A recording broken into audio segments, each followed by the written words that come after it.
we're late enough already. They've closed the doors. Do come in. It's a medical school lecture. I want to see what the attraction is. The psychology of crime. What? Psychology of crime. Come on. I have a good mind to stay. Who's the lecturer? I'd stay if I were you. He only lectures once a week. Now you've got to stay.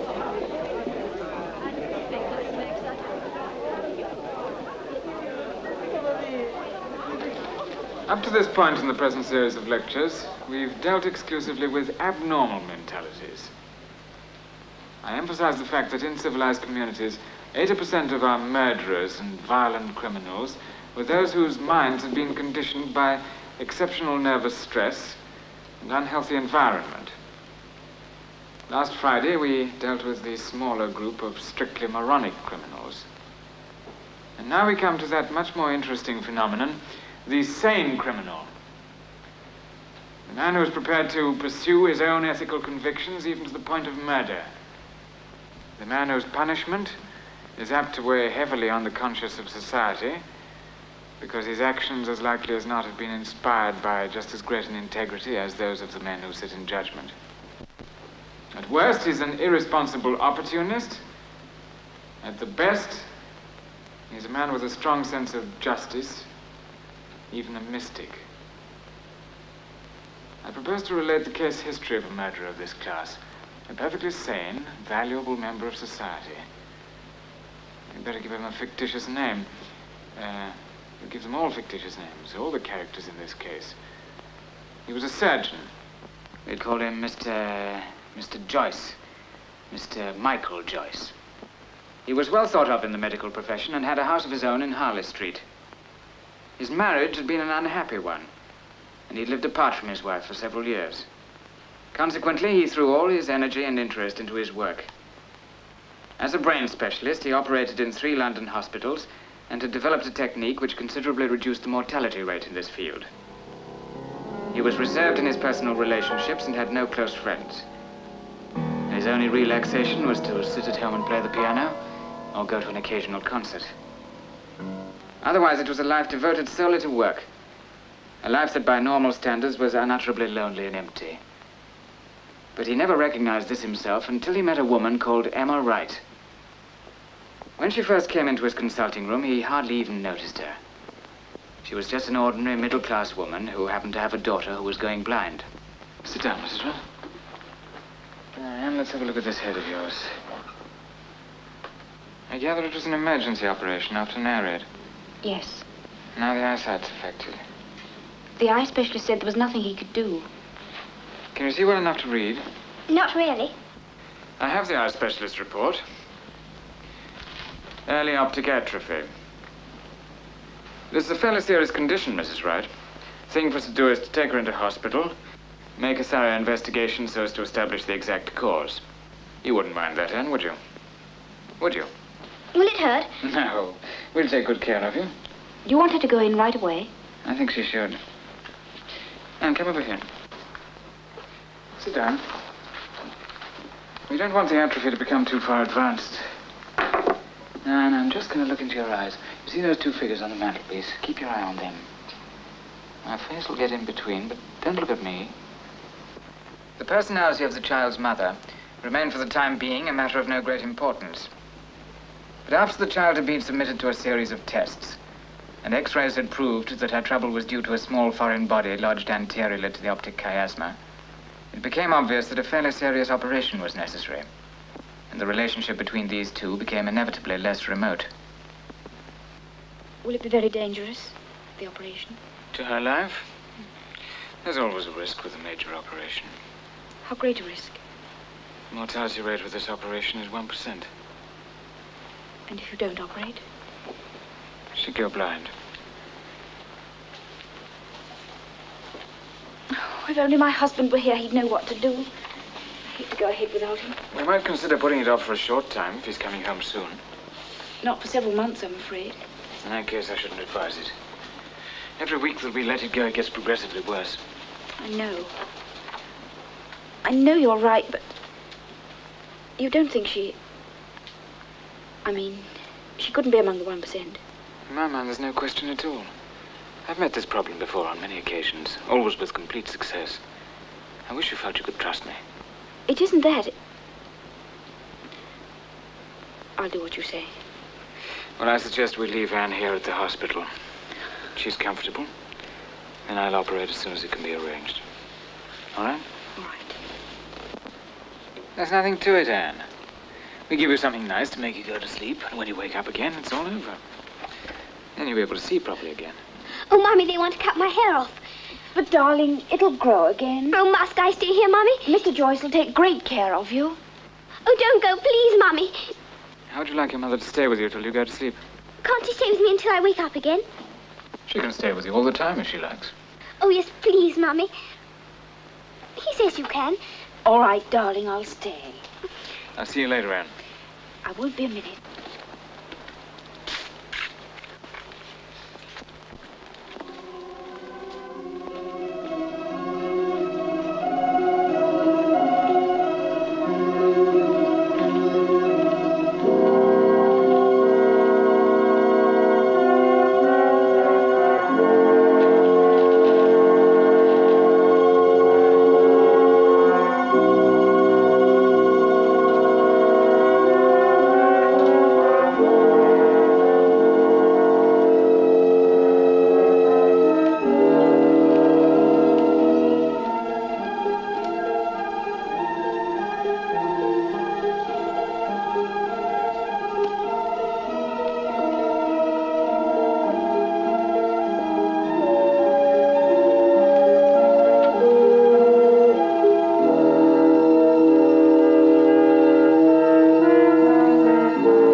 His air of quiet confidence, the surgeon who is about to operate is often as nervous as a prima donna.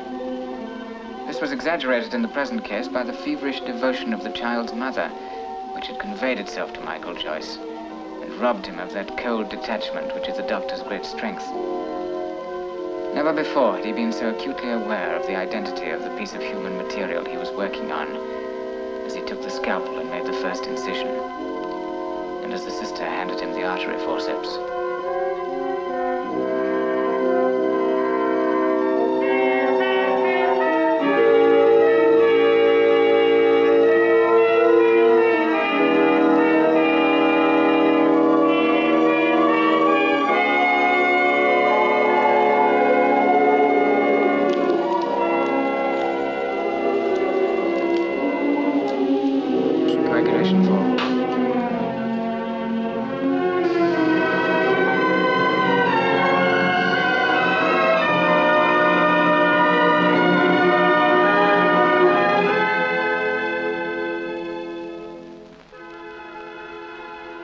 Complications at all.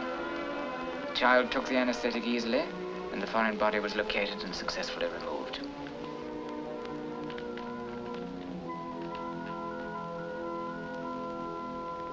The chief sufferer, of course, was the wretched woman who had been pacing up and down the waiting room for 2 hours.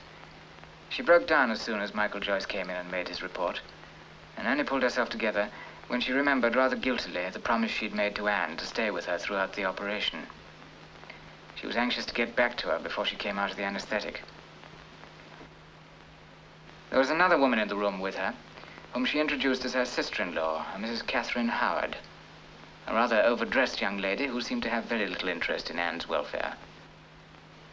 They had to wait some weeks to find out whether the operation had actually succeeded in saving Anne's eyesight. Meanwhile, they shared the daily uncertainties and anxieties. Emma Wright depended more and more on the feeling of confidence which he gave her. And when it became obvious that Anne was on her way to recovery, she was tremendously grateful to him. A feeling which Michael Joyce did not mistake But he knew that his own interest in her was greater than it should be. Without admitting it to himself, he began to dread the day when the job would be completed. The day of the final examination, after which Anne and her mother were to return to their home in the country. Anne and I went to pictures last night. The first time for over a year. It was all colored. Well, I don't suppose we shall see you again. I hope you will. I hope so, too. Not professionally, of course. The sun's come out, Mummy. We'll go into the park, shall we? Goodbye. Are you really going to the park? Yes, why? Do you mind if I go with you? Of course not. But oughtn't you to tell someone you're going out? I'll tell them when I get back. Then there can be no mistake about it. He should have said goodbye when their relationship came to its natural conclusion. But he couldn't bring himself to. She represented all the things that were so painfully lacking from a life devoted to textbooks and operating theaters. She was so simple and unaffected. She told him about Philip, her husband. How his work as a geologist had kept them apart for years at a time. And now he was going to give it up so that they could be together. She told him how they'd hoped for more children. Having only one, she'd become all the more nervous and possessive about Anne. They went on seeing each other and found they had the same tastes. They both liked music and fell into the habit of going to concerts together. Sometimes she'd come and play the piano at his house.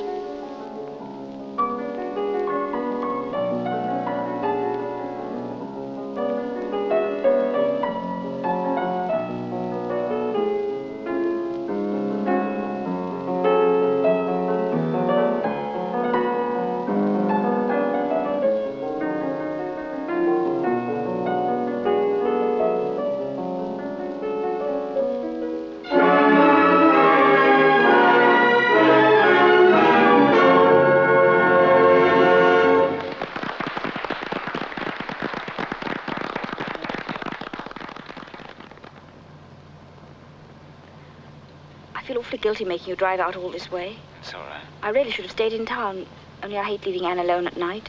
I'm relying on you to show me the way. I don't know this part of the country. Oh, I know the road. Good. Wait a minute. And we lost? Oh, it's all right. That's our chapel. Your chapel? Yes, you can see it from my bedroom window. Draw up when we come to it. I must show it you. All right. There used to be great ructions in the family about it.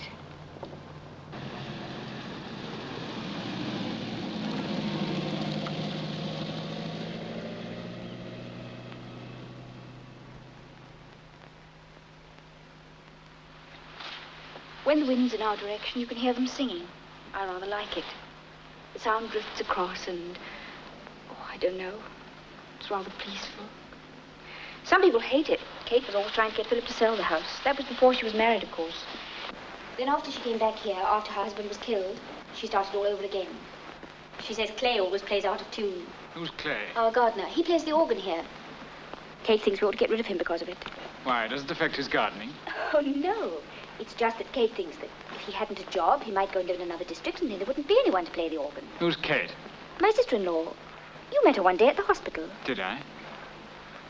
Don't you even remember the people you meet? I remember the important ones. The ones I want to remember. That's our house up there. There's something I've been wanting to ask you all the evening. Yes? It's just, are you divorced? No. Diana doesn't want a divorce. Why do you ask? Oh, no reason. I just wondered. We ought to be going. It must be awfully late.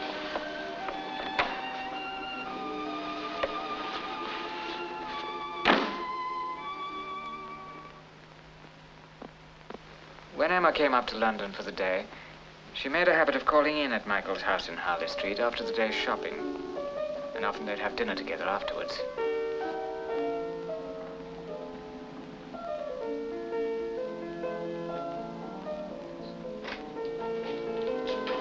Hello. Sorry I had to keep you waiting. I got messed up with my appointments this afternoon. It doesn't matter. Come and listen. What is it? It's a record Anne's made. It almost sounds as though she were a real pianist. I'm trying to think what this is. Madam, will you walk? Oh, yes. It's good. Is that really Anne? Of course it is. Quite a professional job. Shh. Oh, dash. I'll go back. That was a mistake. She always goes wrong there. But we're going to have another one made without any mistakes. I'm frightfully sorry. She can play it, really. This is where she goes wrong.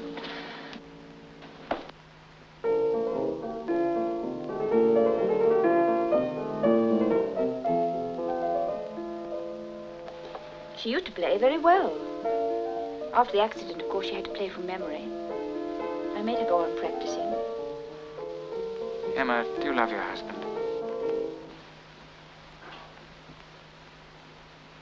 Well, do you? I don't know how to answer that question. But you know why I asked. Yes. Oh, Michael, I don't know what to say. Philip and I have been together for so long. I love you, Emma. You shouldn't have told me. If we kept quiet about it, we might have gone on seeing each other. It wouldn't have worked. I suppose not. I wanted you to know. I did know, Michael.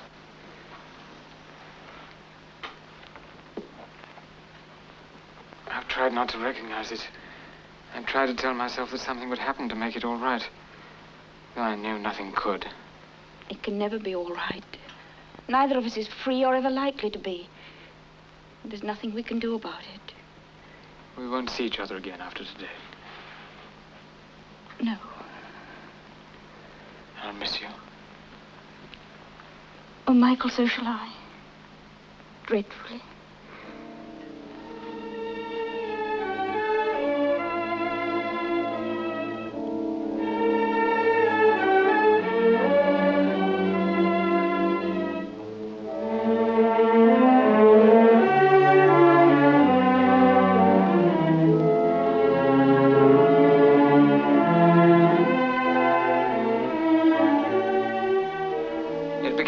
More difficult for them to end their association, though neither was happy about it.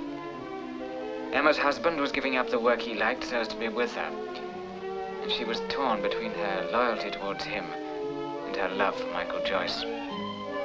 Finally, she decided to write to her husband and explain what had happened, and to ask him to release her.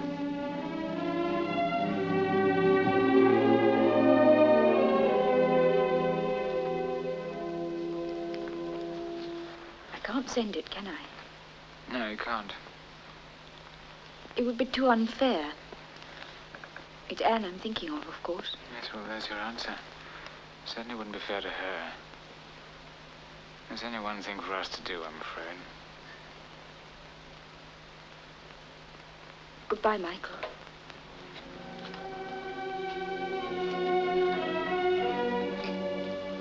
No, don't come near me.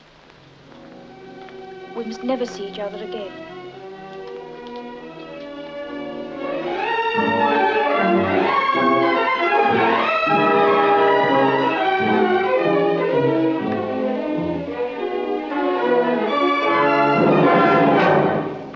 And they never did see each other again.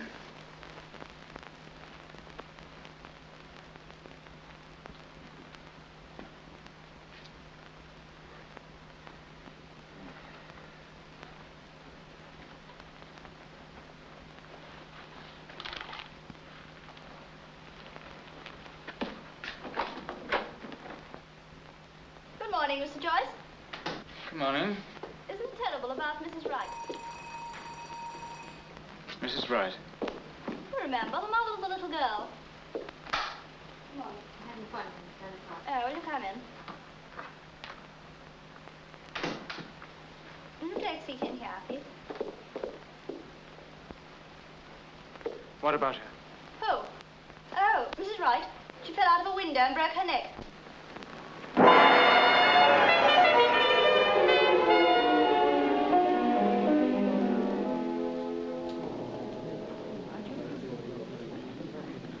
It was established at the inquest that the fatal fall took place at about 6 o'clock in the evening. The only other people in the house at the time were the child, Anne, and a housemaid, who testified that earlier in the afternoon, Mrs. Catherine Howard had visited the house. Did you see Mrs. Howard leave? Yes, sir. I saw her get into a car and drive away. At about what time? A little before 6, I should say, sir. And it was some minutes later that you heard a noise as of someone falling. Yes. That will be all, Miss Bond. Thank you.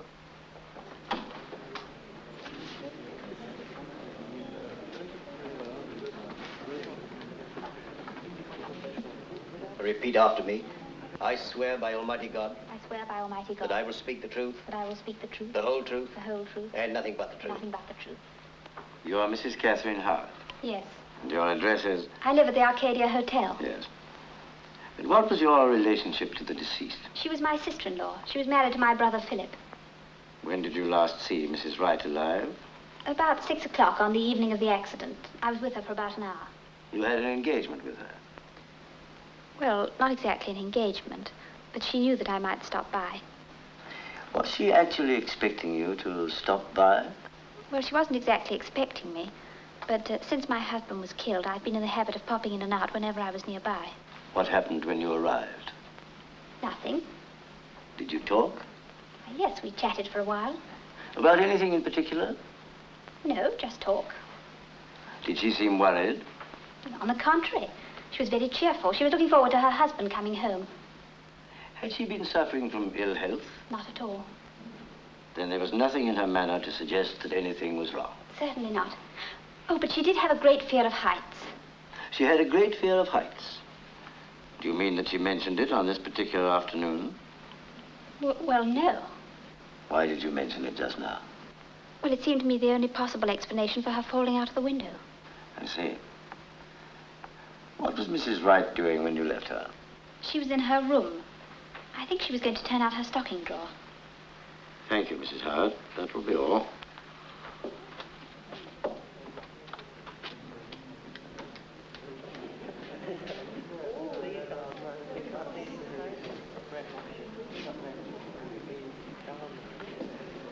Come over here by me.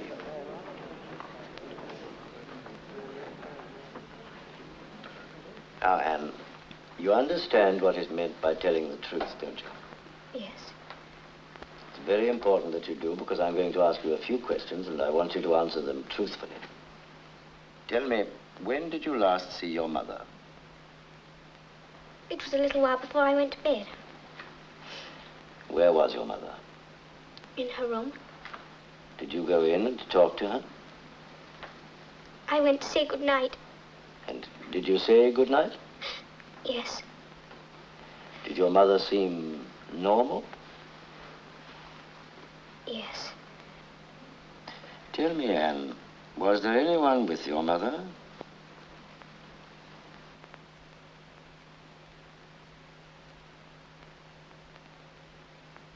No. Nothing happened that seemed unusual to you? No. Thank you. That will be all.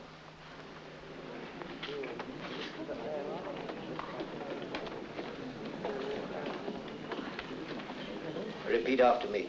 I swear by Almighty God. I swear by Almighty God That I will speak the truth. that I will speak the truth, The whole truth. the whole truth, And nothing but the truth. and nothing but the truth. Dr. Reynolds, is your name William Gaunt Reynolds? Do you practice in Downborough? Were you called in this case? Yes. What time did you get there? About 6:30 in the evening.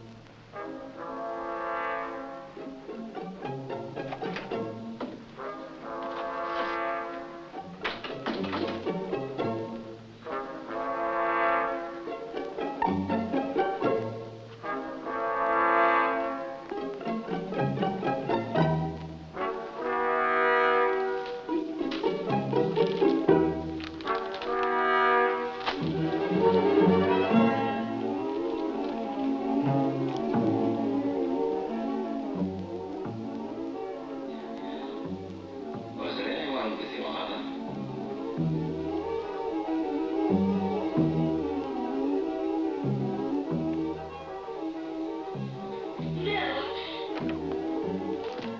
Will you be in to dinner tonight, sir? No, no, I've got to go out. Very good, sir. Catherine Howard, your address is? I live at the Arcadia Hotel.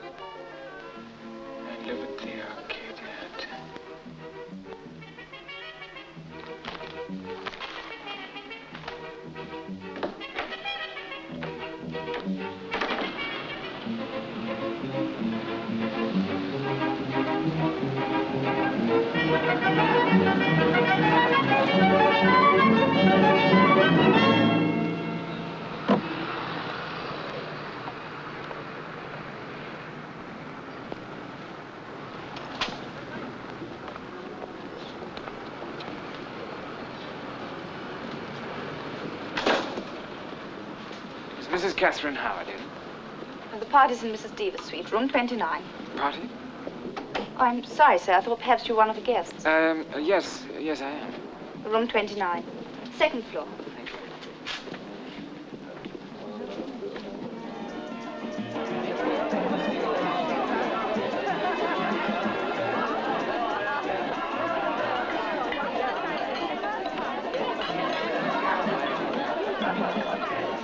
Thank you.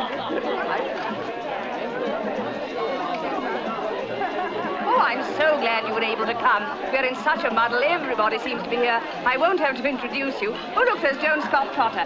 Joan, I want you to meet Mr. How do you do? Albert. And I can't bear to see people without anything in their hands. There. Thank you. Oh, dear, I might have known she'd turn up. Oh, darling, I'm so glad you were able to come. These are the ones we ought to avoid. Right, what's wrong with them? After Jenny Deaver's last party, Judy Hammond went blind. Permanently? No, she's over there somewhere. Why, there's Kate Howard, and on the day of the inquest. Could she do it? Put this down for me somewhere, will you? Yes.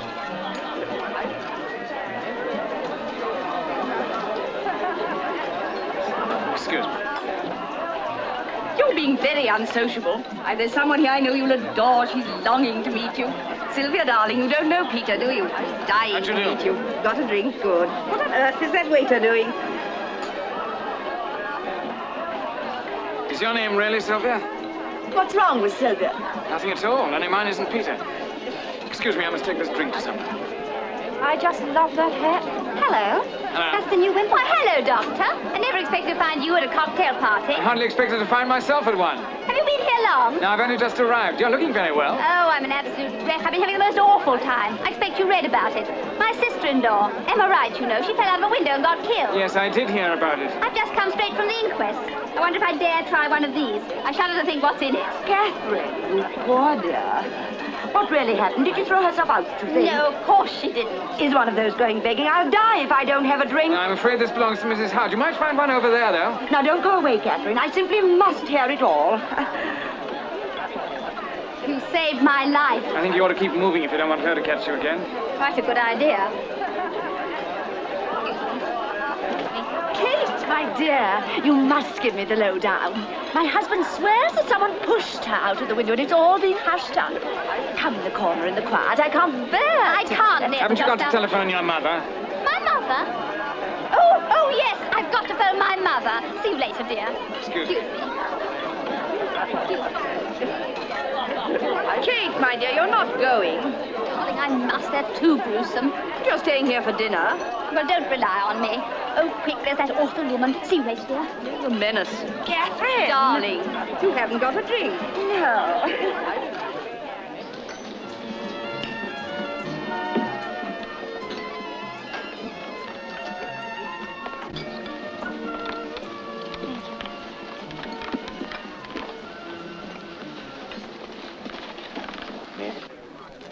Thank you. Thank you. I'm really not suitably dressed to be here. I ought to have changed, I suppose, but I've had such a hectic week, what with the inquest and everyone ringing up and asking silly questions about Emma. I do sympathize with you. All I know is she left me with a load of debts. Is Mrs. Wright in debt? Oh, not hers, mine. I wonder if they've got any potted shrimps. What's happened to Anne? Anne? How do you know Anne? I operated on her. Why, yes, of course, so you did. How silly of me. You know, I think I had one too many at that party. I almost forgot for the moment who you were. Well, what has happened to her? Oh, she's gone to Portsmouth. Emma's mother has a house down there. There's a dreary old miser, if ever there was one. She hates me, as if you cared. I do care. I'm most interested. You're just being very polite and sweet.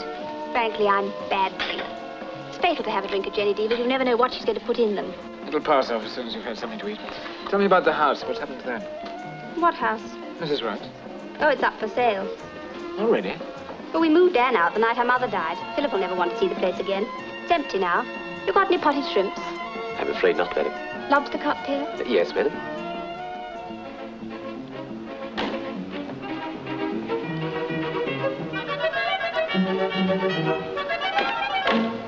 Would it be very forward of me to hope that I shall see you again? If you'd held your breath a moment longer, I should have suggested it myself. Well, Well, you free tomorrow evening? I'll see that I am. All right. Same place, 6 o'clock, in the bar? Wonderful. Good. Good night. Good night.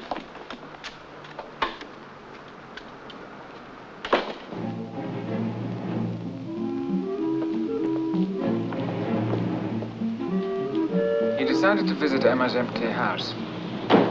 He'd never been inside her home, and he felt that if he could see it, he might in some way find an answer to the problem of Emma's death.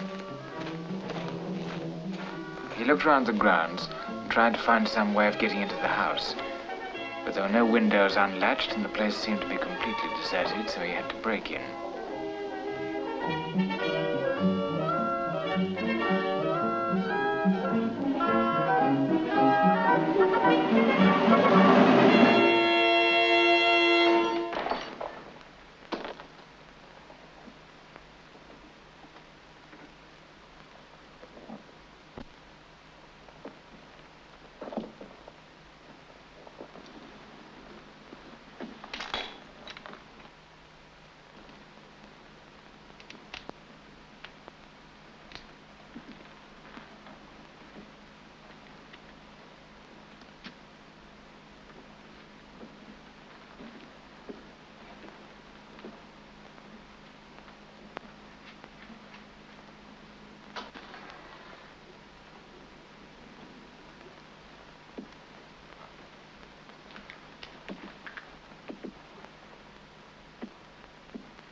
This was the room where Emma had spent her leisure hours.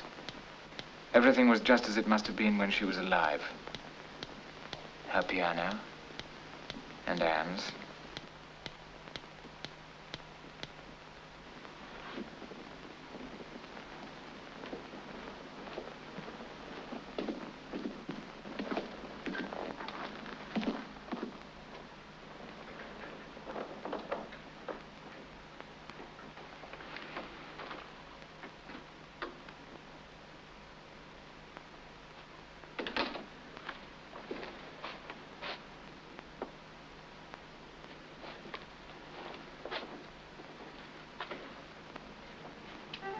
He knew he was in Emma's room as soon as he opened the door. There was still the faint smell of her perfume.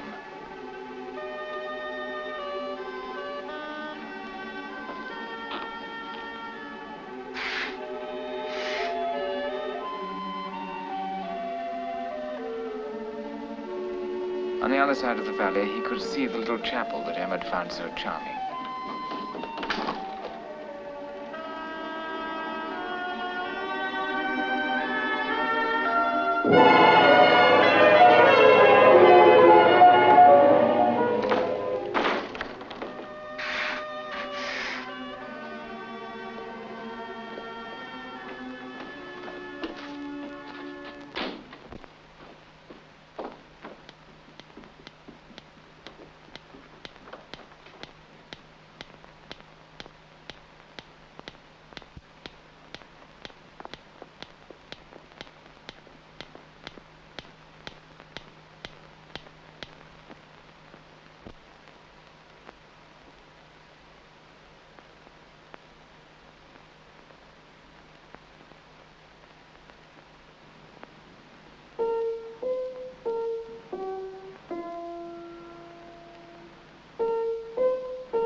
Who are you? That's what I should be asking you. I didn't know there was anyone here. No doubt you didn't. But that's no excuse for breaking into other people's houses in the middle of the night. You can be had up for this. Yes, I suppose I can. Are you looking after this place? I'm the caretaker. Did you take anything that doesn't belong to you? No, certainly not. It's rather difficult to explain. It's just that you haven't got a piano of your own, I suppose. It's all right, I believe you. No sensible burglar's going to start flexing the piano while he's on the job. Did you know the lady who owned this house? Know her? Why, I worked for her for 10 years. I looked after the garden. Oh, are you the gardener who plays the organ at the chapel? Oh. You know about me. Ah, yes. Look here, there's no point in our standing out here in the cold. I've got the kettle on. Would you like a cup of tea? There's nothing I'd like better. Come down to my room. I gather that Mrs. Howard didn't take very kindly to your organ playing. Mrs. Howard, poking her nose into everyone's business. Gave the poor lady a nice dance, I can tell you. Shocking tragedy. Ever such a nice lady. I'm usually in bed by this time. If I'd broken in earlier, I might have played the piano in peace. If you picked the right night, you could have made yourself at home the whole evening. Oh, really? Yes. I always cycle over to my sister's on Fridays. Kind of breaks the monotony.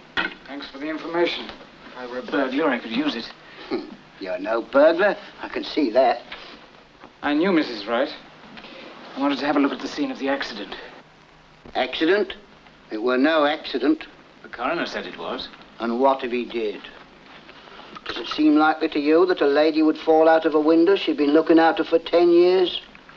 A lady that was perfectly healthy and didn't suffer from a fear of heights, no matter what some people said at the inquest. Help yourself to milk. Thank you.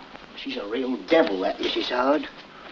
You seem prejudiced. It's not only me. Doris would bear me out. Sugar? No, thank you. And cook. Mrs. Howard lived here for a time after her husband was killed, and she'd never let Mrs. Wright alone. Always nagging and getting on her nerves. And Mrs. Wright was that soft-hearted, she was very easily upset. Yes, I know she was. And then there was the scene about the carpet. What about the carpet? Oh, she stole it, Mrs. Howard did. Stole a carpet? Mrs. Wright let on she gave it to her just to save Mrs. Howard's face, but we know different. They say Mrs. Howard got a tidy sum for it. Did she? I imagined Mrs. Howard was fairly well off. Well, she had a lot of money by her husband, but that didn't stop her trying to get more. Have another cup?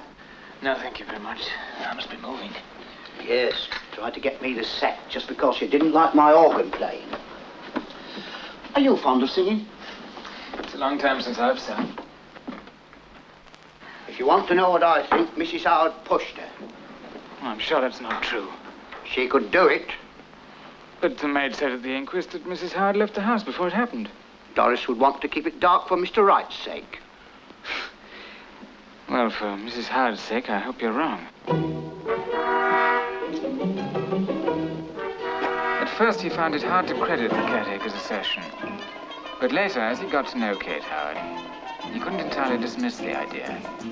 She was a hard, self-centered, brittle woman, and it did seem just possible that she had had something to do with her sister-in-law's death.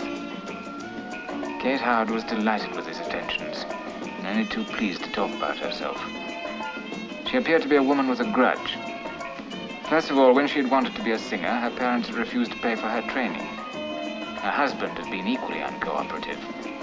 From the way she spoke of him, one would have thought that he'd chosen to die young solely in order to keep her short of money. And then there was her brother, Philip. She'd always resented the fact that he had the lion's share of her family's money. There were so many things she'd have liked to do with her life, she kept telling him. He tried to draw her out on the subject of Emma Wright, but here she was much more reticent. However, she did finally come out with an interesting statement. Emma had a lover. Oh, but that's not true. That surprises you, I suppose. How did you know? She told me. Did she tell you who the man was? No. I suppose I shouldn't have talked about her now that she's dead. Still, you asked, and now you know why I say that Anne will be better off without her. Where's Anne going to live? With me. With you? Oh, don't look so shocked. I can't exactly picture you looking after a child. Oh, don't be so sure of that. I'm full of unfulfilled maternal instincts. Are you? No. I've arranged for her to go to boarding school. I don't expect to hear of her again till the summer holidays. Come and sit down over here. You're such a long way away. Is her father satisfied with this arrangement? Oh, yes, he cabled me to make a home for her. And you call sending her to school making a home? Now, don't you start on me. I've had quite enough trouble from Anne. She wants to be allowed to stay on with Emma's mother. Philip wants her to be brought up by someone younger, hence me. I see. When does she start her school? Monday. I've got her coming to town tomorrow to get her teeth fixed before she goes. It's a sickening responsibility, still it can't be helped. I presume your trouble will not go entirely unrewarded. Oh, no. Philip's making me an allowance to take care of her. I shouldn't have taken it on otherwise. Still, it's an awful nuisance. Poor little Anne. Don't waste your sympathy on her. What time is this dentist appointment? Why are you so interested? I was just thinking that you'd be free while she's there. So? If I were free at the same time, we might meet. Well, that's quite a thought. Kate was completely unsuspecting when he made an appointment to meet her for tea at the Savoy at 4 o'clock. He never had any intention of keeping this appointment. He had to see Anne. And he had to find a way of seeing her alone. My aunt told me to come and wait for her here when I'd finished with the dentist. Come in, will you? She's having tea somewhere. She's going to pick me up afterwards. Will you wait in here? I know this room.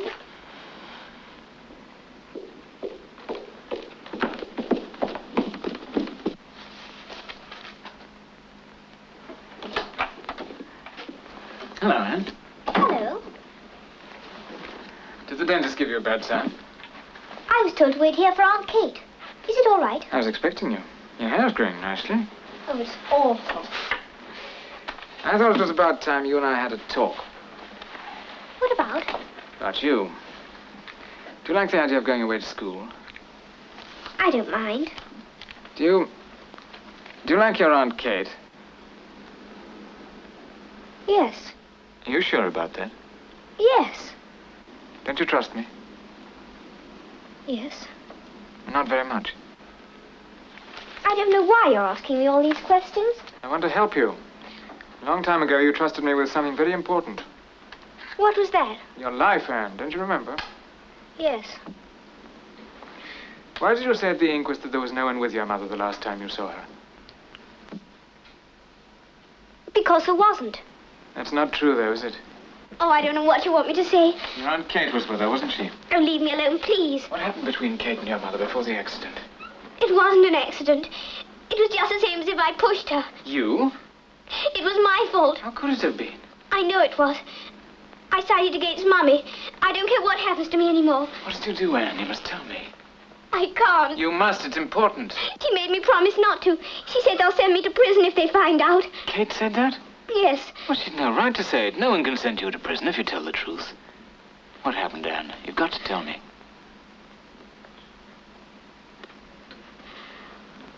I went up to Mummy's room to say goodnight. I've been playing in the garden since tea time. I knew Aunt Kate was with Mummy, and as I reached the top of the stairs, Aunt Kate was coming out of Mummy's room. She was angry, and she talked in a very quiet voice to me. She said she had something very important to tell me. Then she started. She said the most horrible things about Mummy and some man. There was going to be a divorce, she said, and I'd have to give evidence against Mummy. I'd have to tell them in court for Daddy's sake all the awful things Mummy had done. I suppose Mummy must have been listening all the time, because suddenly she told Aunt Kate to get out of the house. But she wouldn't go. And Mummy told me to come to her room with her, but I wouldn't. I don't know why. I was afraid, I suppose, and I believed what Aunt Kate had said. I believed it then. It was only afterwards I saw how wicked she was. I heard Mummy slam the door of her room when she went back in. I never saw her again. It was all my fault for believing Aunt Kate. No, Anne, it wasn't your fault.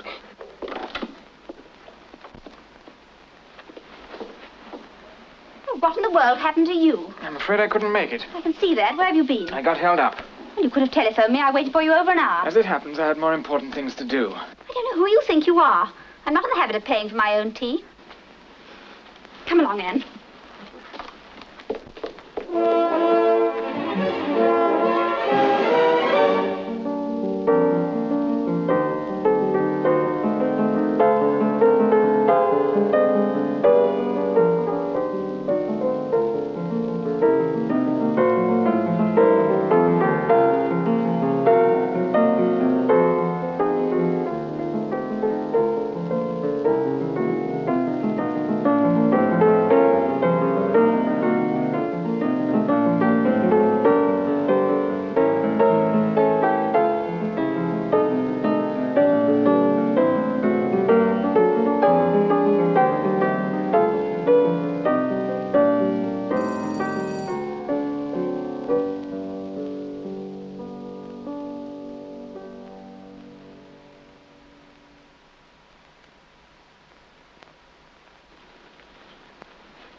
I want to talk to you, Michael.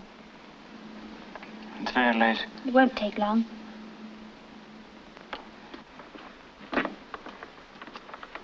What do you want to say? We can't talk down here.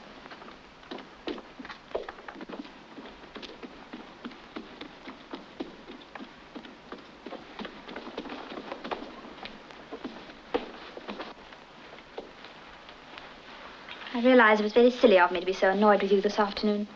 I suppose you were working and couldn't help it. Is that what you came to say? Yes. All right, you've said it now. Good night. You're still angry with me.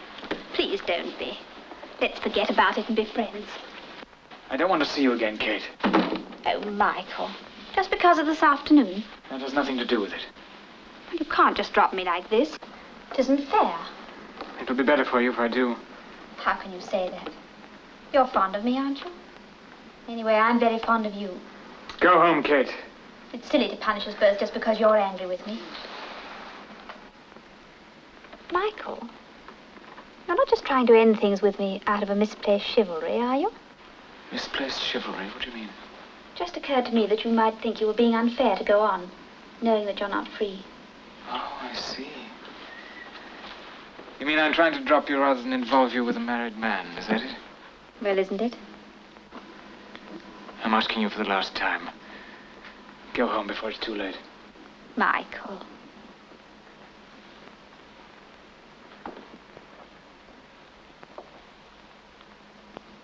I don't care about a lot of silly conventions. I want to be with you under any circumstances. Do you, Kate? Very well, you shall be.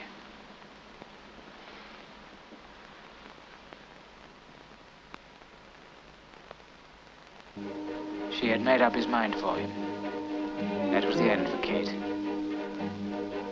He now began to make his plans for the revenge he'd thought of for so long. He arranged for his junior to take over his patients and established at the hospital that there was a possibility that he might not be available for the coming fortnight. He wanted to be prepared for every emergency. If something should go wrong and prevent him carrying out his plan at once, he didn't want his absence to be noticed. He'd left himself with only one appointment before his meeting with Kate Howard. This was a routine job of an educational nature, which he did at regular intervals as a sideline. While he was engaged on it, his mind was working out the practical problems which would be involved by this plan he'd formulated. It was a Friday night. That was going to make things easier for him. He'd arranged to pick her up at a lonely part of the embankment. On his suggestion, she'd told her friends that she was going away for a few weeks. As they drove out of London, she was full of the usual chatter, never suspecting for a moment his real feelings towards her. Until they'd actually arrived at Emma's house, she'd no idea where he was taking her. The house was for sale. He wanted to see it. She accepted this explanation. He knew that no one would answer the bell because he remembered the gardener telling him that he always went over to his sister's place on Friday nights. The window was still broken as he'd left it on his last visit. She followed him upstairs to Emma's room and over to the window out of which Emma had fallen. He drew the curtains, threw open the window. Then he told her that he was the man Emma had loved, that he'd found out that she was responsible for Emma's death. And now she was going to die the same way Emma had died. He told her to throw herself out. At the last moment, she started to scream. Then she fell. This was a murder conceived in perfect sanity and faultlessly carried out. I'm afraid I've taken rather longer with this story than I'd intended. I shall have to leave the more general discussion of the subject until next time. May I ask you a question? Yes? I take it that the murderer was never suspected. No. The police could find no evidence that pointed to anything other than suicide. And yet, like all paranoics, he had to tell someone about it. don't quite get that. Well, he told you, presumably. Yes, he was a patient of mine. In a lunatic asylum. No, he was perfectly sane. Sane as I am. You didn't mind my asking. Not at all. It was a good question.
Have you been waiting? I'll take that.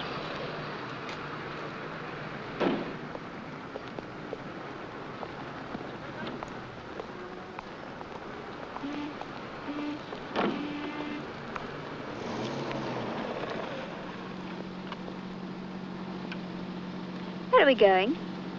You'll see. Oh, a surprise. You went across a red light. Did I?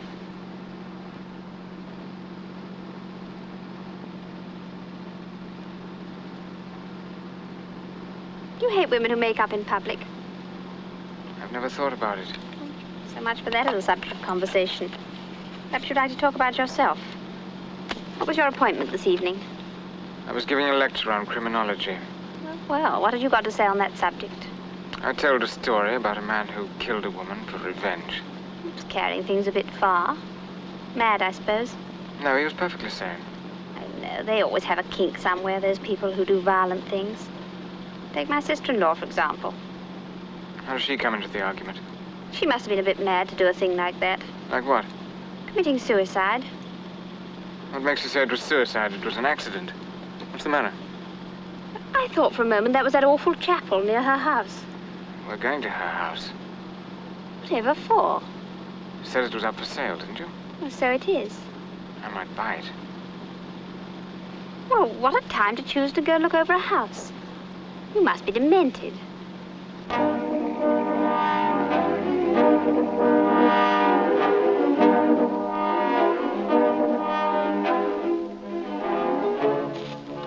Out you get. Oh, do let's come back in the daytime. I want to show you something. It won't take long. Oh, all right.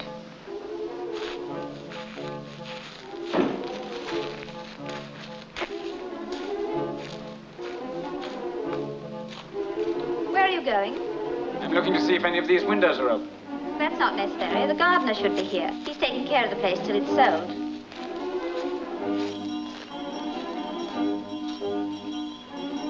There's a window broken here.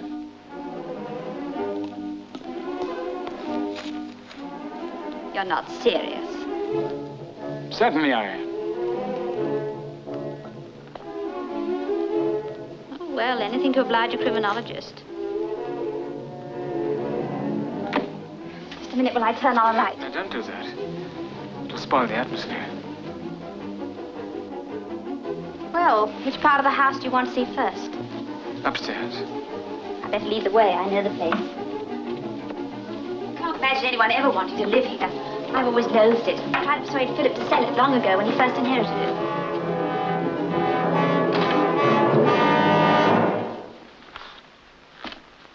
This was her room. That's right. How did you know? I've been here before. When? What really gave you the idea that she had a lover? She told me so. Now tell me the truth. All right. I overheard them talking on the telephone. I listened on the extension. Didn't you recognize the man's voice? No. But you do now.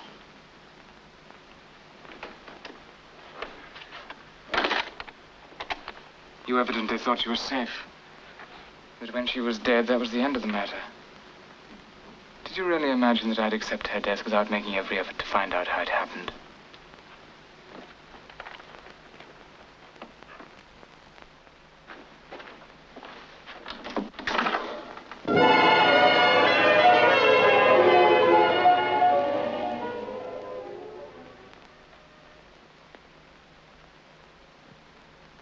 Come here.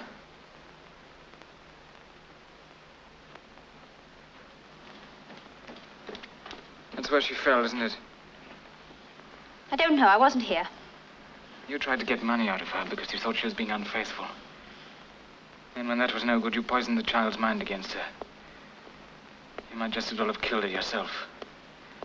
You're just as guilty this way.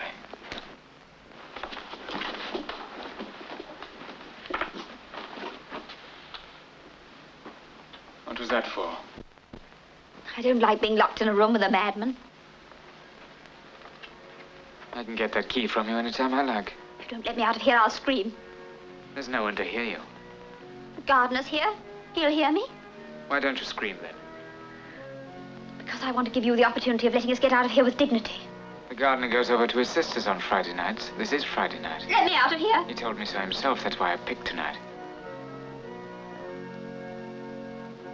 He's not at his sister's. He's here.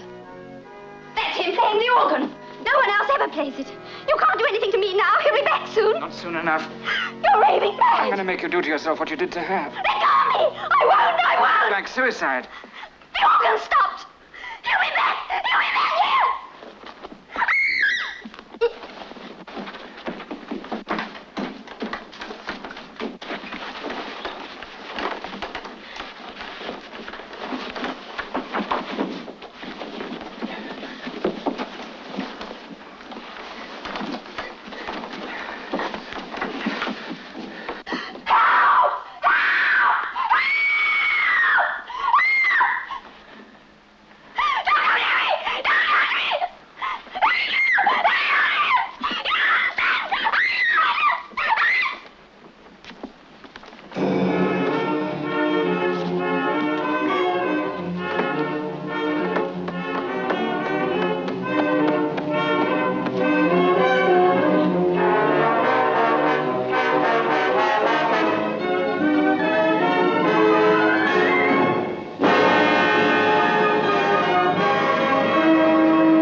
George, why don't you park this thing crossways and nobody could get past? I just stopped to wipe my windscreen. I couldn't see. Oh, you couldn't see? What do you think I am, an owl?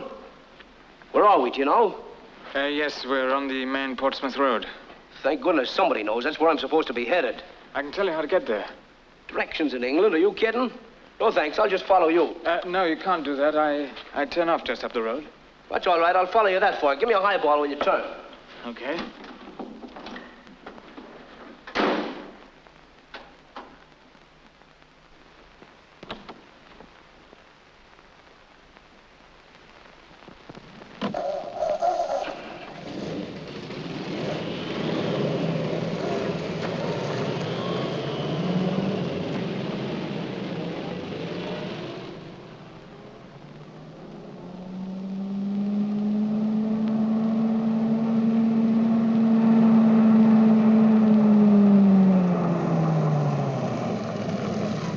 This is where I turn off. You go straight ahead. You can't miss it. All right, thanks, Mac.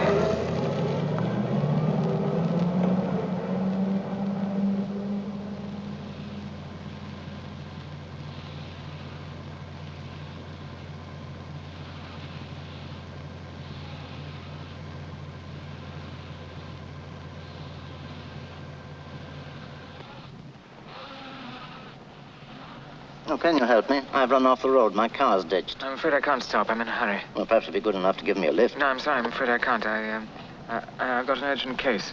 You a doctor? Yes. Well, this is luck. My name's Farrell. I've a practice here. There's a kid up the road badly injured. I've just been to telephone for an ambulance. I have to get back to her. Where are you making for? Up this way. Oh. Well, I better leave the car where it is and hop in with you.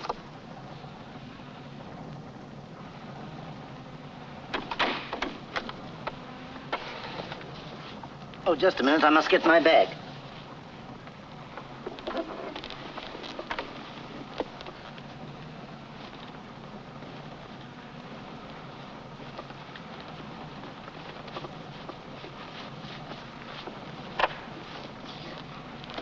No, put it on the floor. The ambulance will never make it in this fog. How far are you going? I'm not quite sure where it is from here. I know this district, and perhaps I can help you. No, I don't think you can. It's a long way. Are you a London man? Yes. Have you had any experience with fractured skulls? Quite a lot. Could have used you tonight. Why do you have to turn up when it's too late? What could you have used me for? This kiddie I was telling you about. Road accident, was it? Yes. Lorry ran into a private car in the fog. Kitty was in the back and seemed to have taken most of the bump. She's unconscious now and bleeding from a cut over the right ear. It's very suggestive of a middle meningeal hemorrhage. Did she regain consciousness at all? Yes, she did for a time and seemed pretty well. That's what gave me a clue. Probably right. Fog seems to be lifting a bit. Yes, here's the turning. We're almost there. Well, at least I can be in at the death. I don't think I should jump to conclusions. I've seen extraordinary recoveries from head injuries. Well, I guess we've all seen extraordinary things happen, but I never expect them. And I certainly don't care one way or the other. I always thought I cared very much. I never liked losing a patient. Well, that's the sort of sentimentality you get over when you've killed as many patients as I have. I don't think so. I've always resented the fact that one can't choose. Can't choose what? Which patients to kill. Then, as a doctor, you must be in a constant state of frustration. In your case, let's say, vanity is involved, not sentimentality. But whatever it is, it's just as bad. Man doesn't have any generous feelings. He only thinks he has. Selfishness, habit, and hard cash. Those are his real motives. Looked at from that angle, life can hardly be worth living. It isn't, but I've done my share of enjoying it. Just up here. Now for another scene with the mother. Why did it have to be my daughter and all that? What's your answer to that one? Better your daughter than mine, madam, I'd say if I were honest. How old is this girl? Oh, just a child, about 12. 12? Have you any children? No. Here we are. Stop.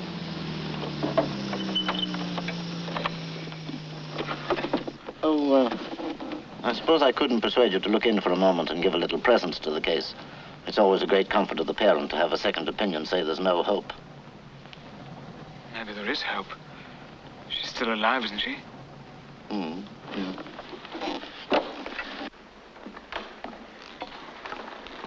Is this where they are? Yes, good evening, Ma. Oh, good evening, Dr. Farrell. Terrible night, sir. Yes, isn't it? Nice mess they made of that car.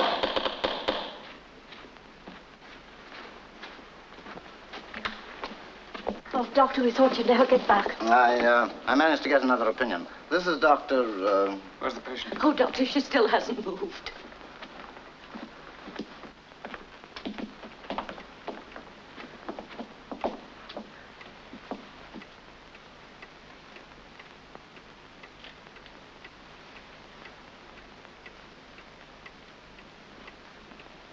You got a torch?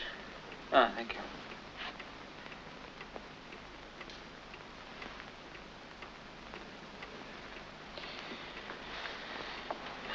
Take that.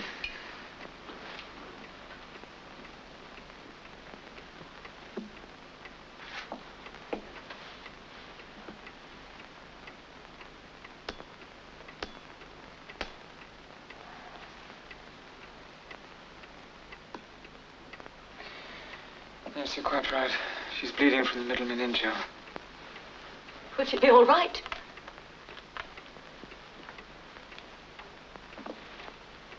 I'll operate now. What, in this place? I've got a large saucepan or fish kettle. I want to sterilize my instruments. And, I shall need some clean sheets. I've got my instruments in the car.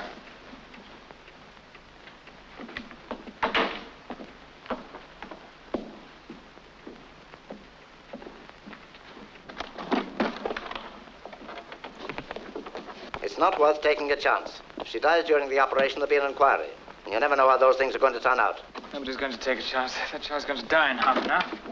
There's no good pretending we can get her to hospital in that time. It's up to us to try and relieve the pressure before it happens.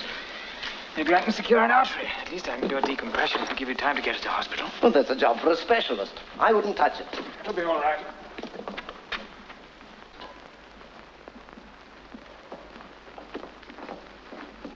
Well, it was this way. We come out of the bend. We couldn't have been doing more than 8 mile an hour, and there's a grinding noise and we'd had it. Ah, sure, that's women drivers all over. They never look where they're going.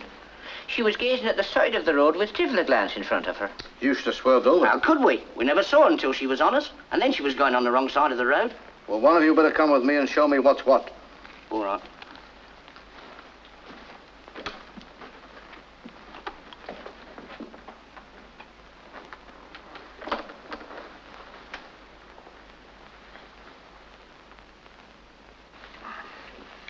Fix that onto the tube.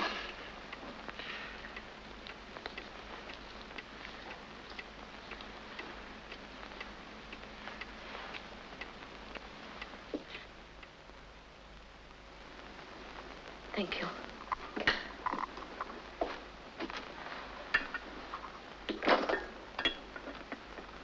There'll be an inquest. Well, let's if... There's no use thinking about that now. After all, it wasn't your fault. I had a clean license.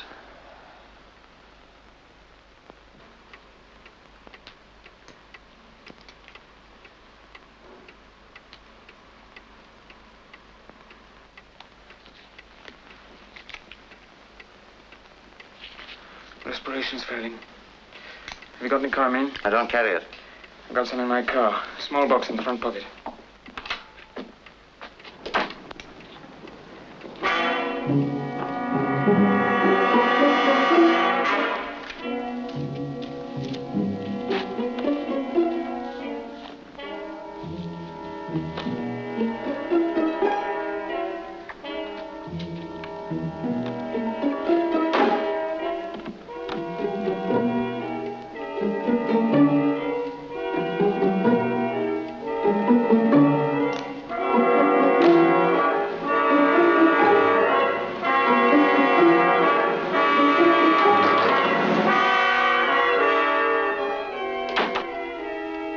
It wasn't in the front, but I found it.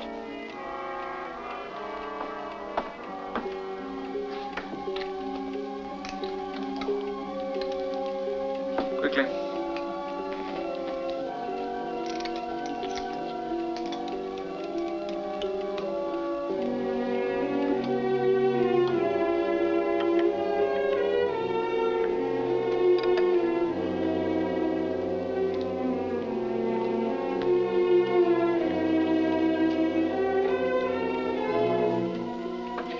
Don't lash one to this.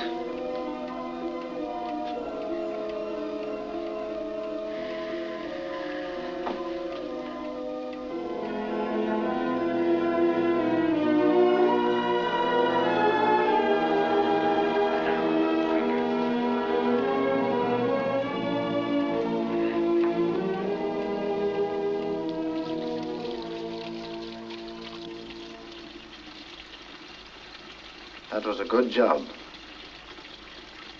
I hope so. It's your line, I suppose. Yes. She has a good fighting chance now. It gives you a feeling of elation, a feeling of control over people's destinies. You find that? Certainly not. I was trying to assess your reactions. A spectacular recovery, of course, would do my practice a world of good. Apart from that, it's all one to me whether she recovers or not. You expect everyone else to feel like that? Not you. I'm not speaking of obsessionals. I'm speaking of the normal, the perfectly sane. Let me put it this way. The vessel which we normal people use for imbibing experience is a stout austerity model, which doesn't crack. With others, like yourself, the glass, though of superior design, cracks quite easily. Now, instead of leaving it upturned on a shelf, a danger to all, it should be thrown away. I don't accept your diagnosis.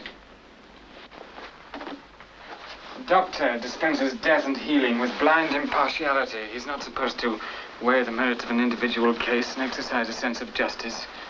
I resent that. What I did today,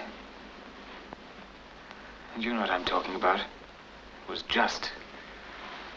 It was a gesture of independence by a sense of justice which years of professional practice have threatened with atrophy.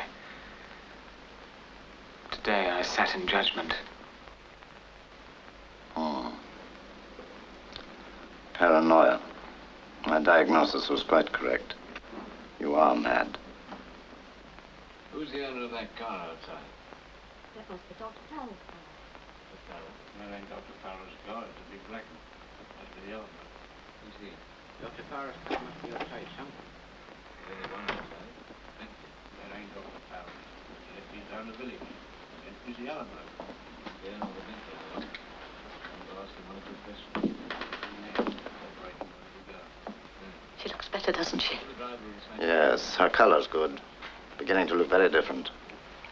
He was wonderful. I shall never be able to thank him. Where is he? I don't know. Look, Doctor, she moved. Oh, we must expect that now that she intends to live. Are you the owner of that car outside? No, Who does it belong to? I don't know. Why? I nearly ran right into it. He's parked outside without a rear light. Oh, is that all?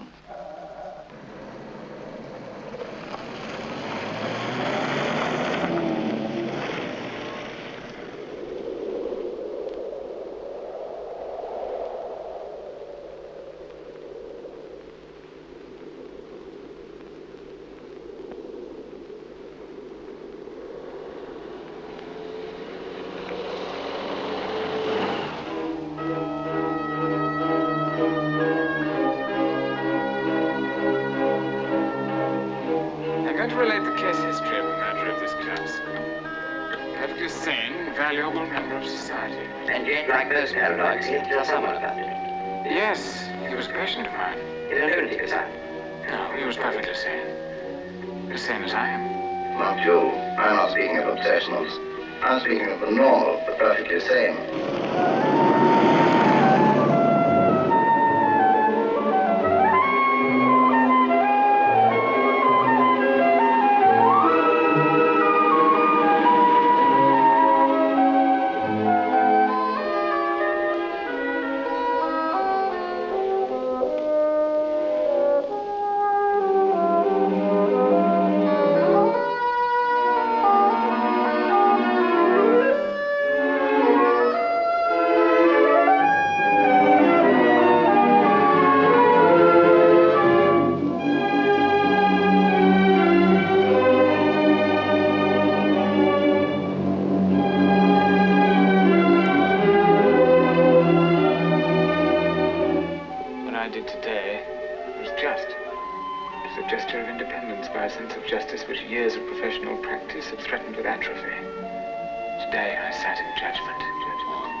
Paranoia.